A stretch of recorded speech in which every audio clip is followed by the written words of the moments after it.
আসসালামু আলাইকুম।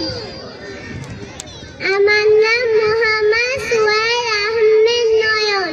আমি একটি কবিতা আবৃত্তি করব।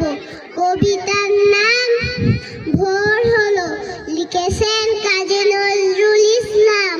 ভোর হলো, দোর খোলো, ফুকুমনি ওঠো রে, ওই ওই ডাকে জুই শাকে, ফুল খুকি ছোট রে, ফুলি হাল তুলি পাল, ওই তরি চললো এইবার এইবার, ফুকু চোখ খুললো, আলসে নয় সে, ওঠে রোজ সকালে, রোজ তাই সাদা ভাই টিপ দেয় কপালে।